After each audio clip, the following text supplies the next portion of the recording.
সাংবাদিক বন্ধুসকল, অসমৰ বিভিন্ন প্ৰান্তৰ পৰা অহা চাকৰি প্ৰত্যাশিত ব্যক্তিসকল বা আমাৰ প্ৰাৰ্থীসকল, নমস্কাৰ। অডিঅ' অলপ বেয়া হ'ব পাৰে, ইগন'ৰ কৰিব। কালি যিহেতু কৈছিলোঁ আমি এটা প্ৰেছ মিট দিম প্ৰেছ ক্লাবত লাচি থানাৰ সহযোগত। আজি আমাৰ প্ৰেছ মিটটো হৈ গ'ল। বহুকেইটা চেনেল ইয়াত আহিছিল। মই বহুত কেণ্ডিডেট অহাৰ 50জন কেণ্ডিডেট অহাৰ বাবে আহ্বান কৰিছিলোঁ, কিন্তু আমি উপস্থিত হ'লোঁ মাত্ৰ 9জন। তো এইটো অতি দুৰ্ভাগ্যৰ কথা যে সকলোৱে আহিম বুলি কৈ আছে, কিন্তু এজনো নাহে। 9জন কেণ্ডিডেট, ইমান কেণ্ডিডেটৰ মাজত 9জনহে আহিল। তো আমি সেই 9জনৰে অৱশেষত কাম কৰিব লগা হ'ল। এনেকুৱা উপায় হৈছে যে আমাৰ মিডিয়াতকৈ আমাৰ কেণ্ডিডেট কম। মিডিয়া কমেও 12-15জনমান হ'ব, আমাৰ কেণ্ডিডেট মাত্ৰ 9জন। তো উপায় নাই, আমাৰ কোনো ওলাই নাহে। আজি বাৰু আমি এটা আৰু ষ্টেপ ল'লোঁ। বাকী আৰু কি কৰিব পাৰোঁ চাওঁ। আপোনাক মই প্ৰেছ মিটটোৰ কিছু অংশ ভিডিঅ'ৰ শেষত দেখাই আছোঁ।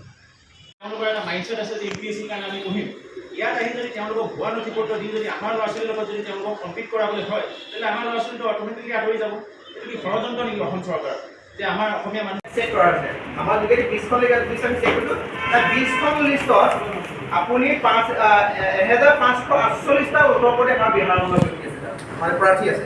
অকল 20খন লিষ্ট চেক কৰে।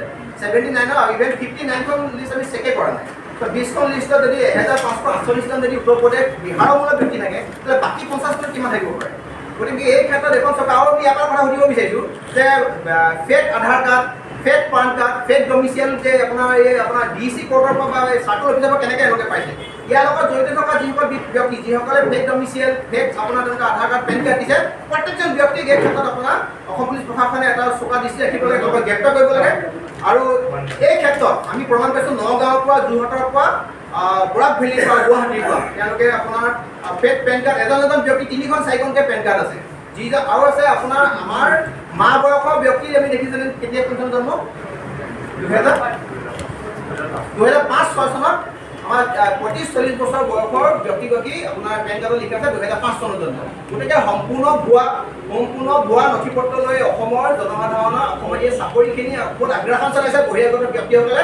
এই ক্ষেত্ৰত মই এটা অনুৰোধ, প্ৰত্যেকজন অসমীয়া তেজ থকা জনসাধাৰণ জানিব লাগে। নহ'লে আহি থকা দিনত কিন্তু জাতি মাতি ভেটি সেইটো এটা শ্লোগান আছে, সেইটো পাহৰি যাওক। প্ৰত্যেকটো সময়তে ছেকেণ্ডতে অসমখনৰ স্বাভিমান বিক্ৰী হোৱা চৰকাৰখনে এই চাকৰি ক্ষেত্ৰত যে আগ্ৰাসন হৈছে, সেই ক্ষেত্ৰতো তেওঁলোকে কিন্তু মাহীয়ে দৃষ্টিহে চাই আছে।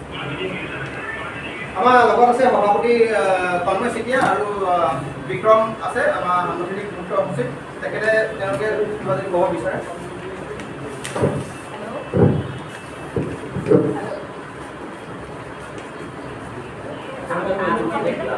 আচলতে আমাৰ আৰু জাতি মাতি ভেটি যিখন বিজয় ধ্বজা ৰৈ থকা চৰকাৰ, তেওঁলোকৰলৈকে মোৰ এটা পোনপটীয়া প্ৰশ্ন। আচলতে আগ্ৰাসন কিমান চলিব? ভাষাৰ আগ্ৰাসনৰ ক্ষেত্ৰতে হওক, আজি ভূমিৰ আগ্ৰাসনৰ ক্ষেত্ৰতে হওক, আৰু কিমান বহিৰাগতৰ আমি কিমান আৰু জব্দ বুলি সহ্য কৰোঁ। আজি কাৰোবাৰ ঘৰৰ বোৱাৰী পলালে যি হিমন্ত বিশ্ব শৰ্মাই গম পায়, অসম চৰকাৰৰ গৃহ বিভাগে গম পায়, কিন্তু সংবাদ মাধ্যমে ইমান সবিস্তাৰ বা বিস্তৃত আকাৰত প্ৰকাশ কৰি আছে যে কোনোবা SSC বা কোনোবা বহিৰাগত প্ৰাৰ্থীয়ে SSCৰ নামত ভুৱা জালিয়াতি ইয়াত পৰীক্ষাত অৱতীৰ্ণ হোৱাৰ যিটো চেষ্টা, তাত কিন্তু আজি গৃহ বিভাগ তথা হিমন্ত বিশ্ব শৰ্মাই কোনো ধৰণৰ স্থিতি স্পষ্ট কৰা নাই।